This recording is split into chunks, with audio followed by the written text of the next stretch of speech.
গুনাহ করতে করতে তোমার 80 বছর কলঙ্ক কলঙ্ক, তারপরেও আমি মালিক বাধা দেই না রে গোলাম। আমি মালিক ডাকি বান্দা আয় আয় আয়, আমি মালিকের দরবারে আয়। আমি মালিকের কাছে বেশি কিছু না, 80 বছরেও তুমি যদি একবার ক্ষমা চাও, 80 বছরেও তুমি যদি একবার মাফ চাও, চোখের পানি যদি কোনো মতো বের করতে পারো, নাকের ডগায় আসার আগে আমি মালিক তোমার জীবনের সমস্ত গুনাহগুলো মাফ করে দিব। এ জীবনে না করিলাম বন্দেগি, গুনাহ করে কাটাইলাম জিন্দেগি, গুনাহ করে কাটাইলাম জিন্দেগি। তওবা করে আবার তাওবা ভাঙ্গিলাম, তওবা করে আবার তাওবা ভাঙ্গিলাম, অবশেষে খাঁটি তাওবা করিলাম, অবশেষে খাঁটি তাওবা করিলাম। সকলেরই দরজা হইতে ফিরিয়া, সকলেরই দরজা হইতে ফিরিয়া আপনার দরজায় রইলাম পড়িয়া, আপনার দরজায় রইলাম পড়িয়া। আপনি যদি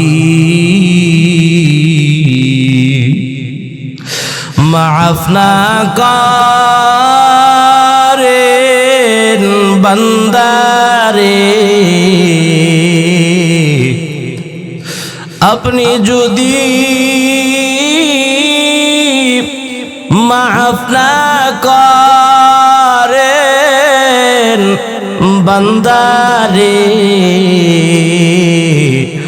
বলেন আপনার বান্দা যাবে কার দ্বারে, বলেন আপনার বান্দা যাবে কার দ্বারে। এজন্য মুসলমান ইমানদার আল্লাহর গোলাম, আমাদের মালিক একমাত্র আমাদেরকে বানিয়েছে তার ইবাদত করার জন্য, তার গোলামি করার জন্য, অন্য কোনো উদ্দেশ্য নাই, অন্য কোনো ভরসাও নাই, মাধ্যমও নাই। বান্দা তোমার কাজ আমি মালিকের গোলামি করবা, আমি মালিকের গোলামি ছাড়া অন্য কারো গোলামি করবা না। এবার প্রশ্ন হয়, মালিকের গোলামি যেহেতু করি নাই, মালিকের ইবাদত যেহেতু করি নাই, এবার দুঃখ হয়, মালিকের ইবাদত যেহেতু করি নাই, এবার মালিকের কাছে তওবা করতে হবে, মালিকের কাছে ক্ষমা চাইতে হবে। ও বান্দা, ক্ষমা চাওয়ার মতো চাও, মাফ চাওয়ার মতো ক্ষমতা চাও। ও বান্দা, আমি আল্লাহর কাছে যেই ব্যক্তি মাফ চেয়েছে, আমি আল্লাহর এমন কোনো বিধান নাই আমি মাফ না করে আমার বান্দাকে ফিরাইয়া দিছি। আল্লাহু আকবার। আল্লাহ ছাড়া আমাদের কোনো রব নাই, মালিক নাই, খোদা নাই। আল্লাহ এটা ডাক দেয়া বলে, ও হিন্দু শুনে নাও, তোমাকে আমি মালিক আল্লাহ বানাইলাম। ও বৌদ্ধ তুমিও শোনো, আমি মালিক আল্লাহ তোমাকে বানাইছি। ও খ্রিস্টান শুনে নাও, তোমাকেও আমি মালিক আল্লাহ বানাইলাম। ও বৌদ্ধ শুনো, তোমাকে আমি মালিক একমাত্র আল্লাহ বানাইলাম। আমি আল্লাহ বানাইছি। ও বান্দা, তোমাদেরকে বড় আদর করে বানাইছি, তোমাদেরকে বড় মোহাব্বত করে বানাইলাম। বান্দা, তোমাদেরকে আমি এমনি বানাই নাই, উদ্দেশ্যহীন বানাই নাই। ও বান্দা, তোমাকে আমি উদ্দেশ্যহীন সৃষ্টি করি নাই, তৈরি করি নাই রে বান্দা। বান্দা, তোমাদেরকে আমি মোহাব্বত করে বানাইছি, আদর করে বানাইছি। ও আমার বান্দি, আমি তোমাকে বড় আদর করে বানাইছি, মোহাব্বত করে বানাইছি। সময়টা হেলাই খেলায় নষ্ট করে দিলে হবে না, বরঞ্চ মালিকের ইবাদত করা লাগবে, মালিকের গোলামি করা লাগবে। এজন্যই তো আমার আল্লাহ বলে, বান্দা বানাইলাম আমি ইবাদত করবা একমাত্র মালিক আমি আল্লাহ। গুণগান গাইবা আমি মালিক একমাত্র আল্লাহর। প্রশংসা করবা একমাত্র মালিক আল্লাহর। বান্দা, তুমি যদি ভিন্ন চিন্তা করো রে গোলাম,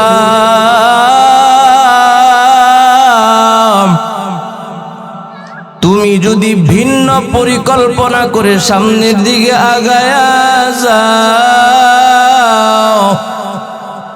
ও বান্দা সাবধান, যতই পরিকল্পনা করো না কেন, তোমার শেষ গন্তব্য কিন্তু অন্য কোথাও না, বরঞ্চ একমাত্র আমি মালিক আল্লাহর কাছে, অন্য কোনো জায়গায় যাওয়ার রাস্তা না। ভাইরা ভাইরা, যতই মারামারি করুক আর যতই কাটাকাটি করুক, সব ভাইদের যদি একত্রে বাড়ি হয়, রাতের বেলায় সব ভাইয়ের এক বাড়িতেই ফিরতে হবে কি হবে না? জোরে বলে। আমি মালিক বান্দাকে ডাক দিলাম, ও বান্দা,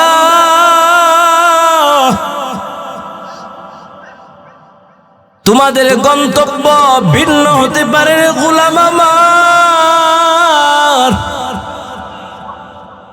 গন্তব্য ভিন্ন হতে পারে, বাধা নাই, কিন্তু এটা তো বলতে পারবা না মালিক গন্তব্য ভিন্ন। এজন্য আমাকে একবার তুমি বান্দা বলে ডাক দাও না। আল্লাহু আকবার। এক মায়ের 7 সন্তান, 7 ভাই, সবাই কিন্তু একদিকে চলে না। একদিকে চলে? এক একজন এক এক দিকে, এক একজন এক এক হালাতে চলে। কিন্তু সবগুলোর মা একটা, বাবা একটা, এর মধ্যে কোনো বেজাল নাই, কোনো সন্দেহ নাই, কোনো টেনশনও নাই। যদি মা ডাক দিয়া বলে সন্তান উল্টা পাল্টা করো না, বেয়াদবি করো না, ভাইরা ভাইরা একত্রিত হয়ে চলো, সুন্দর করে চলো। সন্তান যদি বাধ্য হয় মার কথা অবশ্যই অবশ্যই মানবে। আর সন্তান যদি অবাধ্য হয় তাহলে মার কথা ভালো করে শুনবে না, শুনবে না, বরঞ্চ চূড়ান্ত পর্যায়ের বেয়াদবি করে সরে যাবে। যে এখন তো বয়স হয়েছে, ও মা শুনে নাও, ও বাবা তুমি শুনে নাও, এখন আমরা অনেক বড় হয়েছি, তোমাদের কথা শোনার মতো সময় আমাদের কাছে নাই। আচ্ছা বলেন তো, এই সন্তানগুলো কি কেউ আদবওয়ালা সন্তান বলবে না বেয়াদব বলবে? চরম পর্যায়ের বেয়াদব বলবে। প্রতিটা মা বাবা চায় সন্তান সঠিক পথে চলুক, চায় না? প্রতিটা সন্তান একই ধাঁচে চলুক, এটা চায় কি চায় না? চায়। কিন্তু সন্তান যদি গাদ্দারি করে, সন্তান যদি বেয়াদবি করে, এই দোষ কি বাবা মার না সন্তানের? জোরে বলেন। সন্তানের। কারণ বাবা মা চাই তো সঠিক পথে চলুক, সঠিক পথে না চললে তো আর কিছু করার নাই। আমার আল্লাহ এজন্যই বান্দাদেরকে বলে, ও আমার বান্দারা তোমরাও ব্যাঠিক পথে চলো না। আমি আল্লাহ তোমাদেরকে কতটা মহাব্বত করি জানো? আসমান আমি আল্লাহ বানাইলাম, আসমান বানানোর পর আমার আসমান বলে আমি ডাক দেই নাই, আমার আসমান আমি কোশ্চিন কালেও বলি নাই। জমিন বানাইলাম, জমিন বানানোর পর আমার জমিন আমি বলি নাই। চন্দ্র বানাইলাম, চন্দ্র বানানোর পর আমি আমার চন্দ্র বলি নাই। সূর্য আমি বানাইলাম, সূর্য বানাইয়া আমি আমার সূর্য বলি নাই। এই পৃথিবীতে যা দেখো, আসমান জমিন চন্দ্র সূর্য সহ যা কিছু আমি আল্লাহ তৈরি করলাম, সব বান্দা বানাইছি আমি, কিন্তু আমার আমার আমার আমার বলি নাই। কারণ কি জানো রে বাবা? বাবা সন্তানকে কাপড় চোপড় কিনা দেয় কি দেয় না? পোশাক যা লাগে সব বাবা দেয়।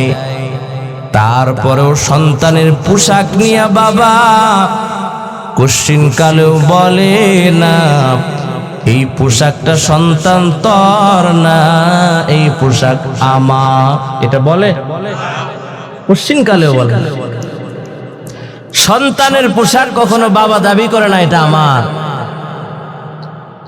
স্ত্রীর সমস্ত খরচাদি সহ, খাবার দাবার সহ যা জিনিস লাগে, কাপড় চোপড় যা আছে, পোশাক আশাক ইত্যাদি সব কে দেয়? জোরে বলেন। আল্লাহ দেয়। আল্লাহ দেয়, স্বামী দেয়। স্ত্রীর পোশাক কে দেয়? তাহলে আছেন, বুঝতে হবে বয়ান। স্ত্রীর পোশাক স্বামী দেয়, সন্তানের পোশাক বাবা দেয়। তাহলে এখন কথা হলো, স্ত্রীর পোশাক কি স্বামী দাবি করে যেটা আমার পোশাক? না, দাবি করে না। সন্তানের পোশাক নিয়ে কি বাবা দাবি করে যে এটা আমার পোশাক? না। আমার আল্লাহ বড় দয়াবান, আমার আল্লাহ বড় মায়াবান। আমার আল্লাহ আসমান বানাইলো, আসমান বানায় আমার আল্লাহ বলে না আসমান আমার। আমার আল্লাহ জমিন বানাইল, জমিন বানাই আমার আল্লাহ বলে নাই জমিন আমার। আমার আল্লাহ চন্দ্র বানাইল, চন্দ্র বানায় আমার আল্লাহ বলে নাই চন্দ্র আমার। আমার আল্লাহ সূর্যটাও বানাইল, আমার আল্লাহ সূর্য বানায়ও বলে নাই আমার। যা কিছু আছে বান্দা আমার আল্লাহ একটাও আমার আমার বলে নাই। কিন্তু আসমান জমিন চন্দ্র সূর্য গ্রহ নক্ষত্র এই পৃথিবীর জমিনে যা কিছু আছে সব কিছু আল্লাহ নিজ হাতে বানাইছে, আল্লাহ নিজে বানাইছে। কিন্তু বান্দা আসমানটা আমি মালিক আমার জন্য বানাই নাই, ও জমিন বানাইলাম এই জমিনটা আমি রবের জন্য বানাই নাই।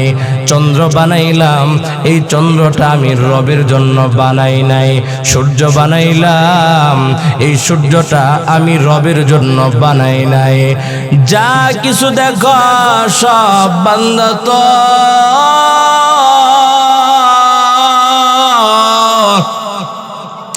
ও বান্দা এবার একটা কথা শুনে নাও, শুনে নাও বান্দা তোকে আমি এমনি বানাই নাই। আল্লাহ তাআলা কুরআনুল কারীমের মধ্যে বলেন আফাহাসিবতুম আন্নামা খালাকনাকুম আবাসা আবাসা ওয়া আন্নাকুম ইলাইনা লা তুরজাউন। আল্লাহ তাআলা আমাদেরকে এমনি বানাই নাই, অযথা বানাই নাই। ও বান্দা দুনিয়ার মধ্যে এমনি যেই মানুষটা থাকে ওই মানুষটা হলো পাগল ছাড়া আর কিছু না, ঠিক কিনা? জোরে বলেন। এই বাজারের নাম কি? আগদিগুলিয়া বাজার। বাজারের এই মাথা থেকে ওই মাথা এক অপরিচিত ব্যক্তি কেমন যেন চুল আউলা জাউলা, বডি ফিটনেস এত সুন্দর না, পোশাক আশাক এত ভালো না। ওই লোকটা বাজারের এই মাথা থেকে ওই মাথা যায়, ওই মাথা থেকে আবার এই মাথা আসে, আবার স্কুলের সামনে দিয়ে কেমন যেন ঘোরাঘুরি করে। তাকে যদি জিজ্ঞেস করা হয় তোমার গন্তব্য কি, বলবে জানি না, বলতে পারবো না, ঠিক কিনা? কিছু খাবা তাও কোনো খবর নাই, অর্থ হুঁশই নাই। কারণ কি? পাগল। কারণ কি? জোরে বলেন। পাগল। ওর খাওয়া নাই, ঘুম নাই, যখন ঘুমাতে চায় ঘুমায় যায়, যখন খাবার খেতে মনে চায় তখন সুন্দর করেও খাবার খায় না, আমাদের মতো নিয়ম শৃঙ্খলা মেনে খাবার খায় না, বরঞ্চ উল্টা পাল্টা করে খাবার দাবার খায়। যখন ঘুমাতে মনে চায় আবার কেমন করে যেন ঘুমায়া যায়। আর বাড়ি ঘর লাগে না, ঘুম আসছে বাজারের মাঝখানে শুয়ে যায়, শুয়ে যায়। আবার স্কুলের বারান্দায় এসে ঘুমায়া যায়। কারণ কি জানো রে বান্দা? পাগলের গন্তব্য নাই, পাগল তার মন মতো জীবনটা পরিচালনা করে, ঠিক কিনা? কিন্তু আল্লাহ তাআলা আমাদেরকে তো পাগল বানাই নাই, বরঞ্চ আমার মালিক আমাকে একটা আকল দিয়েছে, জ্ঞান দিয়েছেন।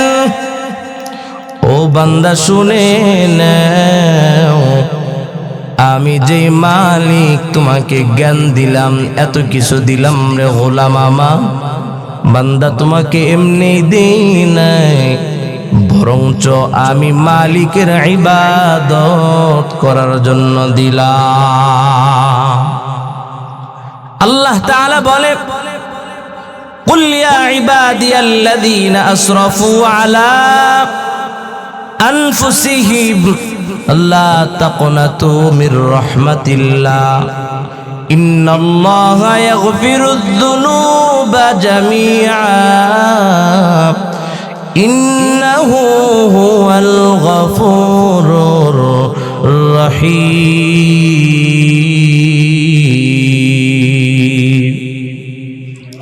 আল্লাহ তাআলা বলে, গোলাম আমার, তোমাদেরকে আমার বান্দা বলে ডাক দেওয়ার উদ্দেশ্য আছে। তোমাদের ঘুরিয়ে ফিরিয়ে একমাত্র মালিক আমি রব, একমাত্র আল্লাহ। আর দুনিয়ার যাকে রব বলে স্বীকার করো না কেন, অন্য কেউ নাই, ঠিক কিনা? আল্লাহ তাআলা বলেন কুরআনুল কারীমের মধ্যে রব জানায় দেয়, ওয়ামা খালাকাতুল জিন্না ওয়াল ইনসা ইল্লা লিয়াবুদুন। আল্লাহু আকবার। আর একটু জোরে আওয়াজ দিয়ে বলি আল্লাহু আকবার। আমার আল্লাহ জানায় দেয়, বান্দা আমার, গোলাম আমার,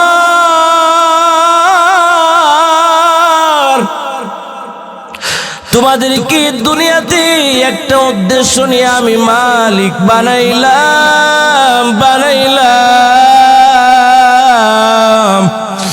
আমি মালিক, তোমাকে একটা উদ্দেশ্য নিয়ে বানাইছি, অন্য কোনো উদ্দেশ্য না।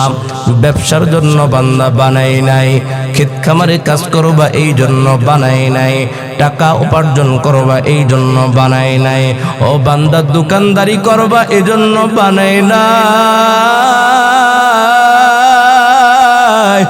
এবার প্রশ্ন হয়, মালিক আল্লাহ কি জন্য বানাইলা, জবাব দাও। এবার আল্লাহ জানায় দেয়, বান্দা আমার, আমি তোমাকে বানাইছি একমাত্র আমি মালিকের ইবাদত করার জন্য। কার ইবাদত? আর একটু জোরে আওয়াজ দিয়ে বলেন, কার ইবাদত? আল্লাহর ইবাদত করার জন্য আমাদেরকে আমার মালিক আল্লাহ বানাইল। অন্য কোনো উদ্দেশ্য নিয়ে আল্লাহ আমাদেরকে বানাই নাই, অন্য কোনো মাধ্যমের জন্য আমাদেরকে আমার মালিক বানাই নাই। ও বান্দা, তোমার উচিত ছিল বান্দা, নামাজ পড়ি যদি কাজ করার সময় হয় কাজ করবা, রোজা রেখে তোমার কাজ করার যদি সময় হয় তুমি কাজ করবা। তুমি দ্বীনের কাজ মেনে, আল্লাহর কাজ মেনে মেনে তারপরে যদি তোমার সময় হয় তুমি কাজ করো, কোনো বাধা নাই। কিন্তু বান্দা, তুমি পুরাপুরি এর উল্টা করো। মালিকের কাজ করার কথা ছিল, মালিকের কাজ করোই না, বাধা নাই। কিন্তু বান্দা, তুমি মালিকের কাজ একেবারে বাদ দিয়া দিলা। আল্লাহ বানাইলো আমার কাজ করার জন্য, মালিকের গোলামি করার জন্য, মালিকের ইবাদত করার জন্য, মালিকের গোলামি করার জন্য। আর আমরা দোকান নিয়ে পড়ে থাকি, মালিকের ইবাদত করি না। ক্ষেত খামার নিয়ে পড়ে থাকি, মালিকের ইবাদত করি না। ভ্যান চালায়, রিক্সা চালায়, মালিকের ইবাদত করি না।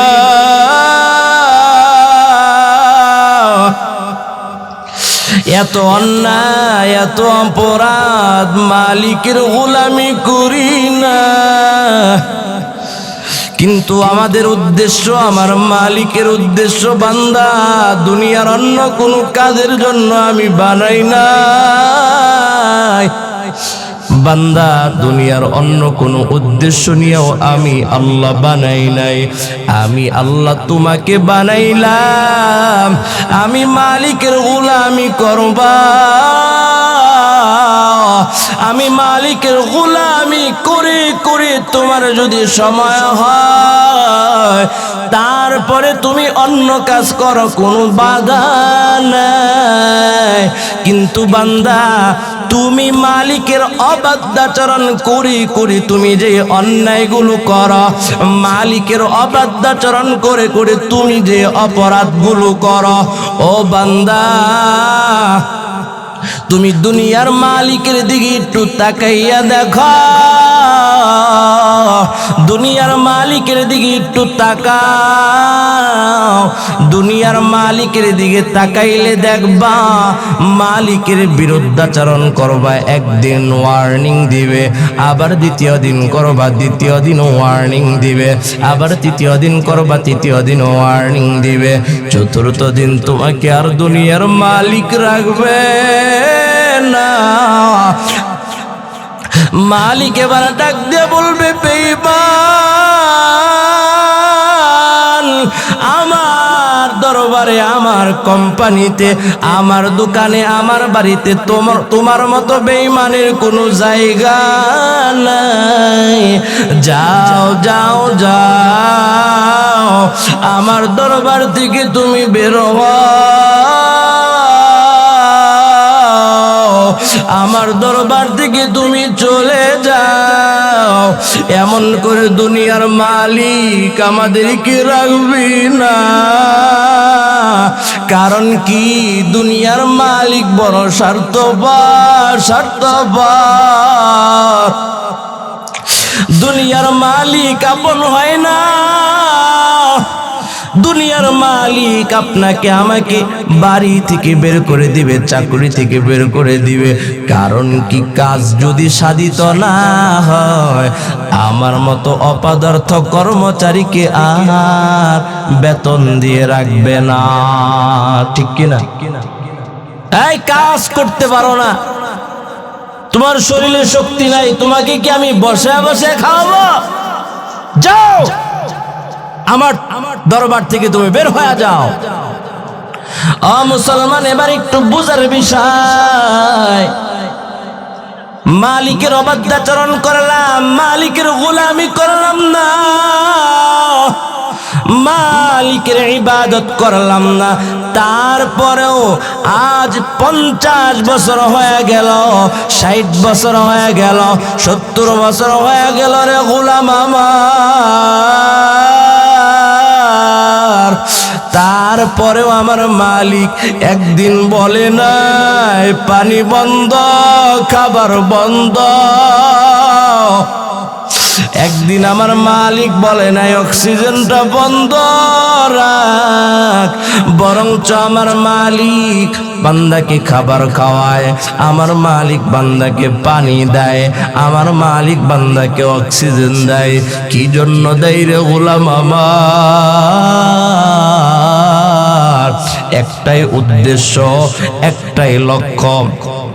বান্দা আমি তোমাদেরকে তারপরেও বারংবার ডাকি, মার সাথে হাজার অন্যায় হলো, বাবার সাথে হাজার অন্যায় হলো, হাজার অন্যায় হওয়ার পর তারপরেও যদি বাবার কাছে কেউ ক্ষমা চায়, তারপরেও যদি মার কাছে কেউ ক্ষমা চায়, যদি ডাক দেয়া বলে মা অপরাধ হয়েছি, অন্যায় করেছি, ক্ষমা করে দাও, এমন করে যদি কেউ ক্ষমা চাইতে পারে, এমন করে যদি কেউ মাফ চাইতে পারে, মা ডাক দেয়া বলে সন্তান আমার টেনশন করো না, চিন্তা করো না, যাও যাও যাও, আমার কাছে যত অপরাধ করেছো রে গোলাম, ও আমার সন্তান, যাও যাও যাও, সব অপরাধগুলো আমি আল্লাহ ক্ষমা করে দিলাম। মা যদি মাফ করে দিতে পারে, বাবা যদি ক্ষমা করে দিতে পারে, আমার মালিক আল্লাহ 100 ভাগ ভালোবাসা থেকে 1 ভাগ ভালোবাসা মাকেও দিলেন, 1 ভাগ ভালোবাসা বাবাকে দিলেন, 1 ভাগ ভালোবাসা গোটা মাখলুককে দিয়া দিলেন, গোটা পৃথিবীর মানুষকে দিয়া দিলেন। এই জন্য বন্ধু বন্ধুর জন্য পাগল হয়, মা সন্তানের জন্য পাগল হয়, সন্তান মার জন্য পাগল হয়, বাবা সন্তানের জন্য পাগল হয়, সন্তান বাবার জন্য পাগল হয়, বন্ধু বন্ধুর জন্য পাগল হয়, স্ত্রী স্বামীর জন্য পাগল হয়, স্বামী স্ত্রীর জন্য পাগল হয়। ও গোলাম আমার জবাব দাও, 1 ভাগ ভালোবাসা পাইয়া, মোহাব্বত পাইয়া, তোমার যদি এত দাম হয়, এত মায়া হয়, তুমি একটু জবাব দাও, আমি আল্লাহর কাছে আরো 99 ভাগ ভালোবাসা আছে। আল্লাহু আকবার। আমি আল্লাহর কাছে আরো 99 ভাগ ভালোবাসা আছে। আমি ওই ভালোবাসা দিয়া বান্দা তোমাদেরকে ডাকিয়া, আমি আল্লাহর কাছে তওবা কর। 40 বছর গোলাম আমার নামাজ পড়ো নাই, বাদা নাই। ও বান্দা, 80 বছর হয়েছে এখনো পর্যন্ত মসজিদের বারান্দায় যাও না। ও বান্দা, এখনো পর্যন্ত আমি মালিকের ইবাদত করো না। ও বান্দা, তারপরেও তোমাকে আমি ডাকি, যতই অন্যায় করো না কেন, যতই অপরাধ করো না কেন, এজন্য আমার মালিকের কাছে তওবা করতে হবে, ক্ষমা চাইতে হবে। কেমন করে ক্ষমা চাওয়া লাগবে? ও বান্দা, অন্যায় হয়েছে, অপরাধ হয়েছে, এবার তুমি হতাশ। আমার মালিক বলে, বান্দা না না না, আমি মালিক বলি, লা তাকনাতু মির রাহমাতিল্লাহ।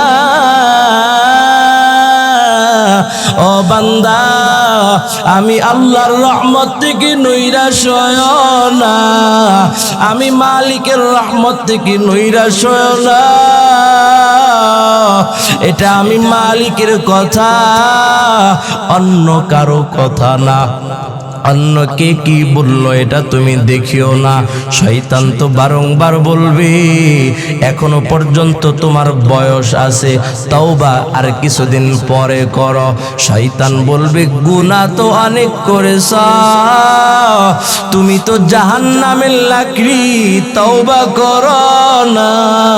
তুমি তো জিনা করেছ, তুমি তো অন্যায় করেছ, তুমি সুদ খাইছ, তুমি নামাজ পড়ো নাই, তুমি ঘুষ খাইছো।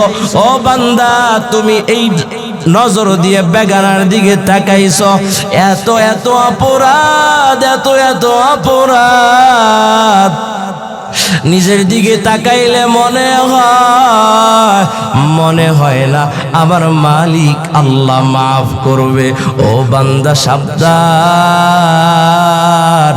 এটা তোমার মনের কথা না, বরঞ্চ এটা শয়তানের চরম পর্যায়ের একটা ধোঁকা। ও বান্দা সাবধান, আমি মালিকের কাছে তওবা কর। আমি মালিক ডাক দেয়া বলি, বান্দা লা তাকুনাতু মির রাহমাতিল্লাহ, আমি আল্লাহর রহমত থেকে নৈরাশ হয়ো না। আমি মালিকের রহমত থেকে নৈরাশ হয়ে যাওয়াটা একটা চরম পর্যায়ের অন্যায়। আমি মালিকের রহমত থেকে নৈরাশ হয়ে যাওয়াটাই চরম পর্যায়ের একটা অপরাধ। ও বান্দা, আমি মালিকের কাছে তুমি ক্ষমা চাও, আমি মালিকের দিকে তুমি ফিরে আসো। আমি মালিক তোমাকে রহমতের কুলে তুলে নিব। এ দয়া কার?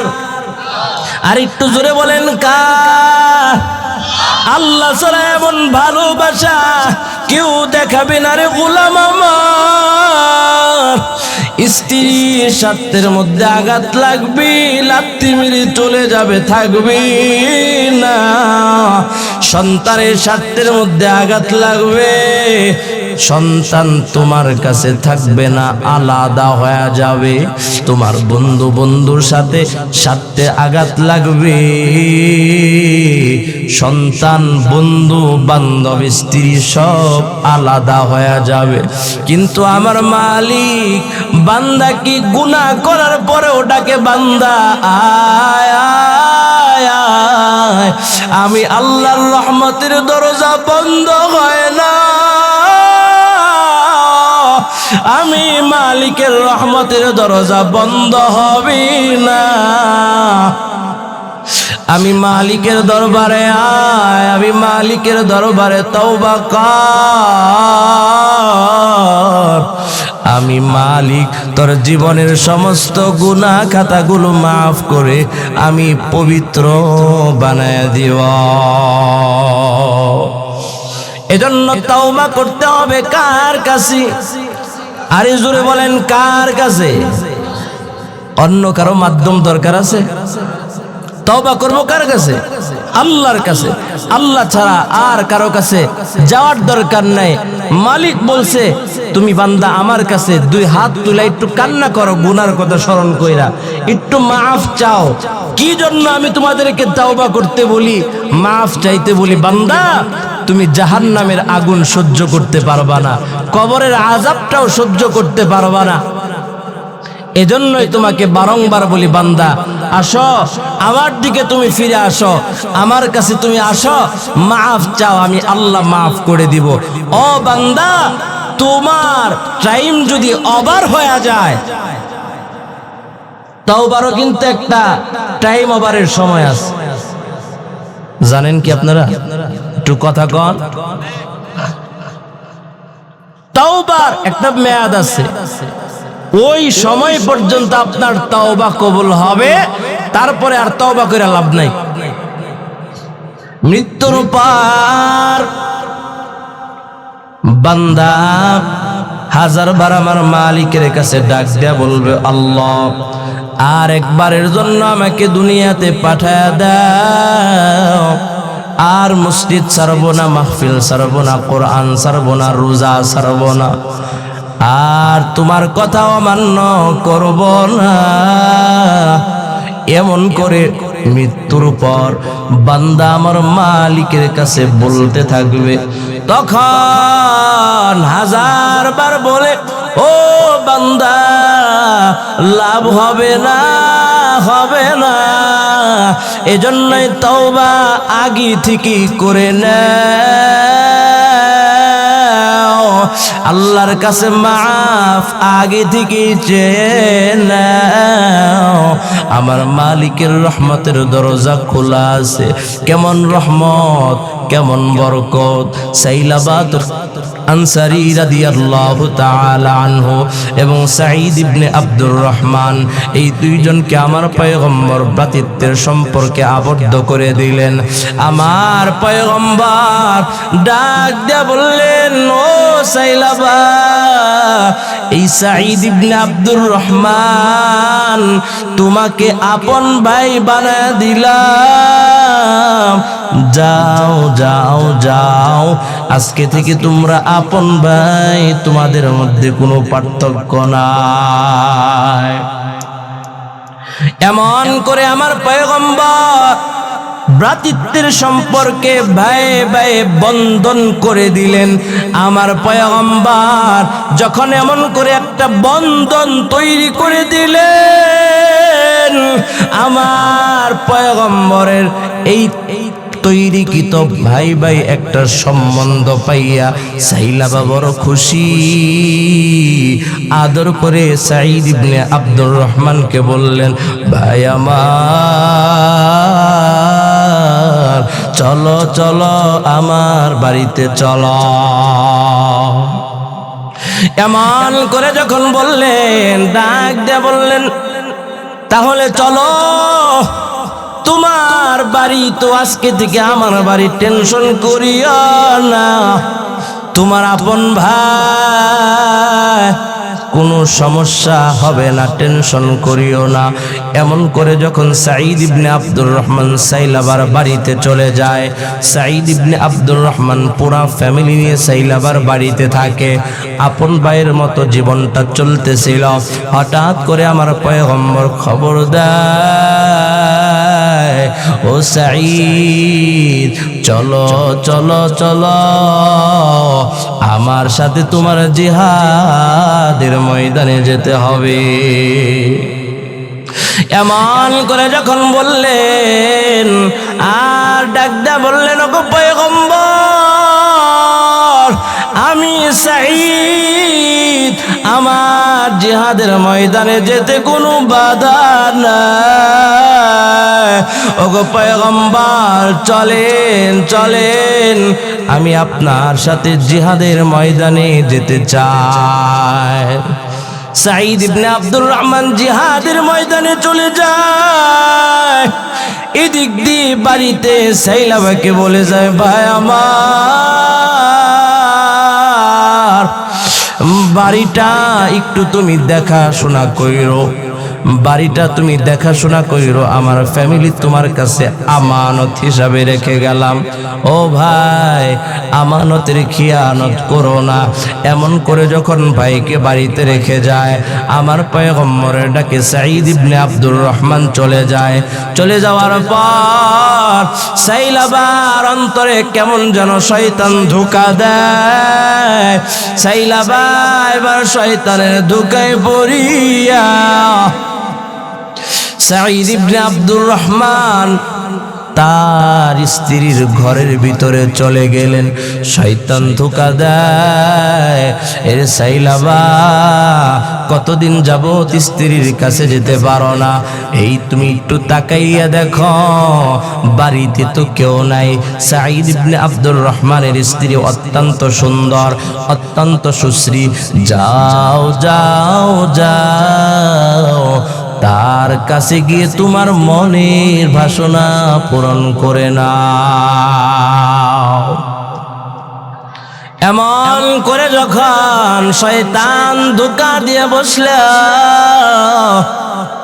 শয়তান ধোঁকা দিল, এবার সাইলাবা শয়তানের ধোঁকায় পড়িয়া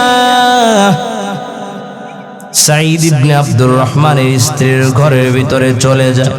তার ঘরের ভিতরে যখন যায়, এবার যাওয়ার পর সাঈদ ইবনে আব্দুর রহমানের স্ত্রী বুঝতে পারলেন সাইলাবার লক্ষণ তো ভালো না, বরঞ্চ সাইলাবার লক্ষণ অত্যন্ত খারাপ।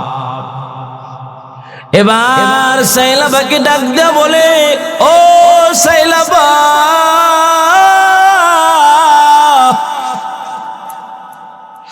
আল্লাহকে ভয় করো, তোমার ভাইয়ের পক্ষ থেকে আমি তোমার কাছে আমানত। ও সাইলাবা, আমানতের খিয়ানত করো না, আমানতের খিয়ানত আমার আল্লাহ বরদাস্ত করবে না।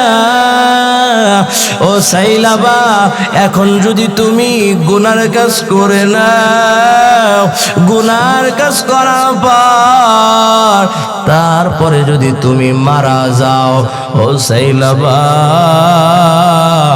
জাহান্নাম সারা বিকল্প তোমার কোনো রাস্তা না।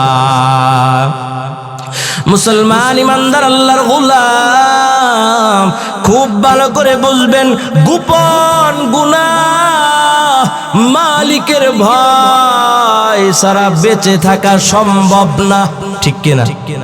গোপন গুনাহ থেকে প্রকাশ্য গুনাহ বাবা আছে গুনাহ করা যাবে না, মা আছে গুনাহ করা যাবে না, সন্তান আছে গুনাহ করা যাবে না, এলাকার মানুষ আছে গুনাহ করা যাবে না, যাবে না। আশেপাশে মানুষ দেখে ফেলবে, গুনাহ করা যাবে না, অপরাধ করা যাবে না। কিন্তু বান্দা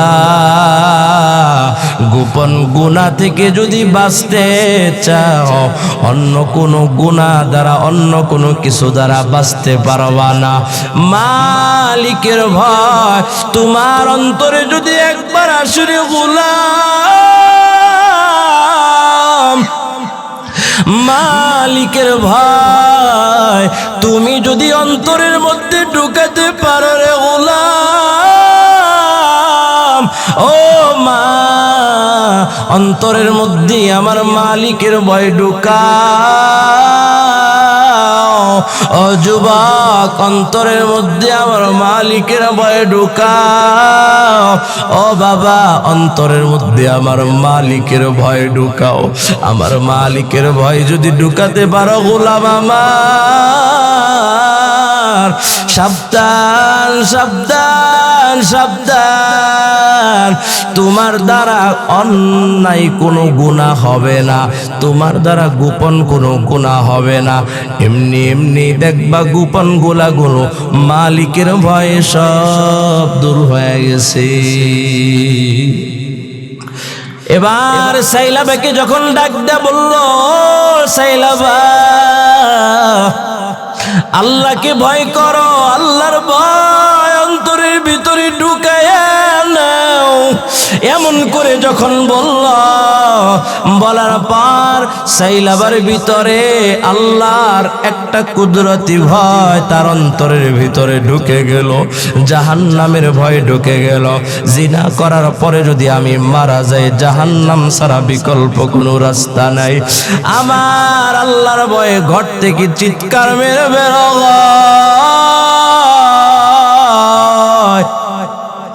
এবার বের হওয়ার পর সাইলাবা দৌড়ায়, সাইলাবা দৌড়ায় আর ডাক দিয়া বলে, কি অন্যায় করলাম, কি অপরাধ করলাম,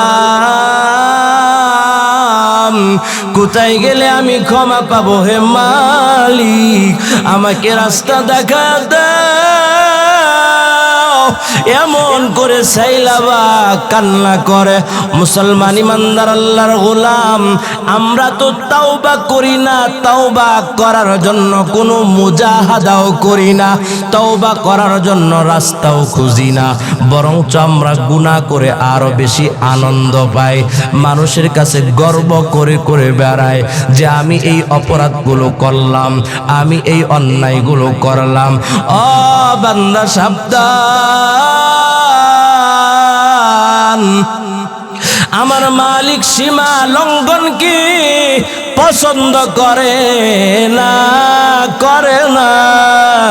ও বান্দা তুমিও সীমা লঙ্ঘন করিও না, আমার মালিক কিন্তু এটাও পছন্দ করবে না। এবার সাইলাবা কান্না করে আর মালিককে বলে, মালিক আমি কোথায় গেলে ক্ষমা পাবো, কোথায় গেলে মাফ পাবো, আমার একটু রাস্তা দেখা দাও হে মালিক। এমন করে যখন কান্না করে, সাইলাবা কোথাও যায় না। এই দিক দিয়ে সাঈদ ইবনে আব্দুর রহমান যুদ্ধের ময়দান থেকে বাড়িতে ফিরে আসে। বাড়িতে ফিরে আসার পর এবার লক্ষ্য করলেন বাড়িতে তো ভাই নাই। আমার ভাই কই গেল? কই তোমার ভাই কই গেছে আমি জানি না, তোমার ভাইকে তুমি গিয়া খুঁজে নিয়ে আসো, আমরা খবর বলতে পারবো না। বাড়ি থেকে যখন স্পষ্ট জবাব দেয়, যাও যাও যাও, তোমার ভাইকে তুমি খুঁজে নিয়ে আসো, আমরা বলতে পারবো না। এমন করে বারংবার যখন জিজ্ঞেস করে, বাড়ি থেকে বারংবার একই জবাব দেয়। এবার সাঈদ ইবনে আব্দুর রহমান সাইলাবাকে খোঁজার জন্য বাড়ি থেকে বের হয়ে গেলেন। বাড়ি থেকে বের হওয়ার পর এবার খুঁজতে খুঁজতে কোথাও পায় না। একটা মাঠের মধ্যে সাইলাবাকে পেলেন। সাইলাবাকে পাওয়ার পর এবার ডাক দেয়া বলে, ও সাইলাবা, কান্না করিও না, চলো চলো বাড়িতে চলো, বাড়িতে চলো, কোনো টেনশন হবে না। এবার সাইলাবা ডাক দেয়া বলল, না না না, আমি বাড়ি যাব না, বাড়ি যাব না। কারণ কি, আমি যে অপরাধ বাড়িতে করেছি এই চেহারা দেখার মতো আর চেহারা বাড়িতে আর নাই। আমাকে ছেড়ে দাও, আমাকে ক্ষমা করে দাও, তোমার বাড়িতে তুমি থাকো। এমন করে সাইলাবা যখন অনুতপ্ত হচ্ছে, এমন করে সাইলাবা যখন অপরাধ স্বীকার করছে, এবার সাঈদ ইবনে আব্দুর রহমান ডাক দেয়া বলে, ও ভাই আমার, টেনশন করিও না, চলো আমরা একটা মাফের রাস্তা খুঁজে বেড়াই, চলো আবু বকরের দরবারে চলো। এবার আবু বকরের দরবারে নিয়ে যায়। আবু বকরের দরবারে যাওয়ার পর বিস্তারিত ঘটনা ব্যাখ্যা করলেন। বিস্তারিত ঘটনা ব্যাখ্যা করার পর এবার আবু বকর ডাক দেয়া বলে, তুমি যেই অন্যায়গুলো করেছ, তুমি যেই অপরাধগুলো করেছ, এই অপরাধের আমার কাছে কোনো ক্ষমা হবে না, বরঞ্চ যাও যাও যাও অন্য কারে দরবারে যাও। এমন করে আবু বকর ডাক দিয়া বলল, বেঈমান আমার দরবার থেকে বের হও। এমন করে আবু বকরের দরবার থেকে বের হওয়ার পর এবার ওমরের দরবারে গেল। ওমর তো এমনি রাগী মানুষ। ওমর তার কাছে গিয়া বিস্তারিত ঘটনা ব্যাখ্যা করলেন এবং ওমরকে ডাক দিয়ে বলে, ওমর, মাফের একটা রাস্তা বলে দাও, ক্ষমা পাওয়ার একটা রাস্তা বলে দাও। এবার ওমর রাদিয়াল্লাহু তাআলা আনহু ডাক দিয়ে বলল, যাও যাও যাও, যেখানে আবু বকর মাফ করে নাই সেখানে আমি ওমর কঠিন কালেও তোমাকে ক্ষমা করতে পারি না। এবার ওমরের দরবার থেকে বের করে দেয়। ওমরের দরবার থেকে বের করে দেওয়ার পর এবার চলে গেলেন আলীর দরবারে। আলীর দরবারে যাওয়ার পর বিস্তারিত ঘটনা যখন বললেন, বিস্তারিত ঘটনা বর্ণনা করার পর এবার আলী ডাক দেয়া বলে, যাও যাও যাও, আমার কাছে তোমার মতো বেঈমানের কোনো স্থান নাই। যেখানে আবু বকর তোমাকে ক্ষমা করে নাই, যেখানে ওমর তোমাকে ক্ষমা করে নাই, দেখ সেখানে আমি আলীও তোমাকে ক্ষমা করতে পারি না। এবার চলে গেলেন ওসমানের দরবারে। ওসমানের দরবারে যাওয়ার পর উসমানকে বিস্তারিত ঘটনা ব্যাখ্যা করে শোনালেন। উসমানকে বিস্তারিত ঘটনা ব্যাখ্যা করার পর এবার উসমানকে ডাক দেয়া বলে, আমাকে একটা মাফের সন্ধান দাও, মাফের রাস্তা দেখায়া দাও। এমন করে যখন বললেন, উসমান বলে, আবু বকরের কাছে গেছিলা, মাফ পেলা না, ওমরের কাছে গিয়েছিলা, তারপরেও তোমাকে মাফ করে নাই। আলীর কাছে গিয়েছিলা, তোমাকে মাফ করে নাই, করে নাই। যাও যাও যাও, আমি ওসমানও তোমাকে মাফ করব না। এবার চার দরবার থেকে বিদায় হওয়ার পর এবার সাইলাবা ডাক দেয়া বলে, ভাই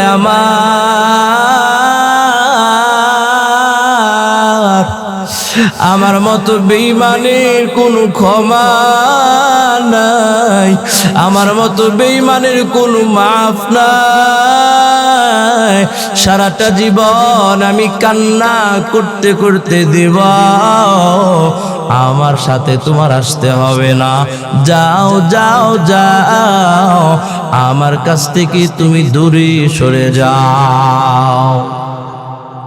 সাঈদ ইবনে আব্দুর রহমান ডাক দেয়া বলে, ভাই আমার এখনো পর্যন্ত আর একজন মানুষ বাকি আছে, যার দরবারে এখনো পর্যন্ত এমন কত মানুষ গিয়েছে, সেই মানুষটা আমায় রহমাতুল লিল আলামিনের দরবার থেকে খালি হাতে ফিরে নাই। চলো, নবী তো রহমাতুল লিল আলামিন, রহমাতুল লিল আলামিন। আমার নবীর মতো রহমত আর কেউ নাই, কেউ নাই। নবীকে তো একটা থাপ্পড় মারলেও নবী কিছুই কয় না, ধৈর্য ধারণ করে। নবীকে এত আঘাত করে, তারপরেও নবী তো কিছুই বলে না, কিছুই বলে না। চলো নবীজির দরবারে চলো। আমার নবীর দরবারে যাওয়ার পর হয়তো যে কোনো একটা ফয়সালা হয়ে যাবে। এবার সাইলাবা ডাক দে বলে, ভাই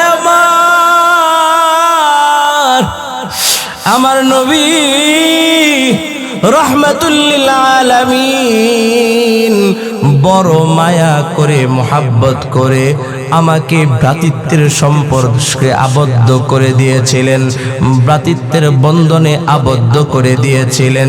কিন্তু আজকে যদি রহমাতুল লিল আলামিন এই ঘটনা শুনতে পারে, আমার নবী অন্তরে এত ব্যথা পাবে, আমার নবীর মতো ব্যথা আর কেউ পাবে না।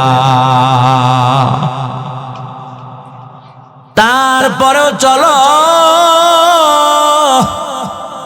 যেহেতু আমাদের উদ্দেশ্য ক্ষমা চাওয়া, আমাদের উদ্দেশ্য মাফ পাওয়া, রহমাতুল লিল আলামিন যদি একটা রাস্তা দেখায়া দেয়, ওই রাস্তাটাই আমাদের জন্য যথেষ্ট হয়ে যাবে। এবার রহমাতুল লিল আলামিনের কাছে যাই। রহমাতুল লিল আলামিনের কাছে যাওয়ার পর, এবার রহমাতুল লিল আলামিনের কাছে যাওয়ার পর, আমার পয়গম্বরের কাছে যাওয়ার পর বিস্তারিত ঘটনা যখন ব্যাখ্যা করলেন, ব্যাখ্যা করার পর আমার পয়গম্বর বলে, বেঈমান আমার দরবার থেকে বের হ, তোর মতো বেঈমানের আমার দরবারে কোনো জায়গা নাই। যা যা যা, আমার দরবার থেকেও তুই বিতাড়িত হয়ে যা। লিল্লাহি তাকবীর। প্রধান মেহমানের আগমন। নাগরপুরবাসীর পক্ষ থেকে, আগদিগুলিয়াবাসীর পক্ষ থেকে আমাদের প্রধান মেহমান, সারা বাংলার আলোড়ন সৃষ্টিকারী ওয়াইজ, অত্যন্ত সুন্দর আলোচনা করেন, তিনি বয়ান করবেন। তো যেই কথাটা বলতেছিলাম, আমি কথা সমাপ্ত করি। যেই কথাটা বলতেছিলাম, তো আমাদের উদ্দেশ্য হলো তাওবা করা। কি করা? তাওবার মজলিস, গুনাহ মাফের মজলিস। নামাজ এতদিন পড়ি নাই ঠিক মতো, ঠিক আছে, রোজা রাখি নাই, আল্লাহর ইবাদত করি নাই, অপরাধ আপনি স্বীকার করে মালিকের কাছে তাওবা করে তারপরে এই মজলিস থেকে উঠবো তো ইনশাআল্লাহ। আল্লাহ আমাদেরকে কবুল করুন, সকলেই বলি আমিন।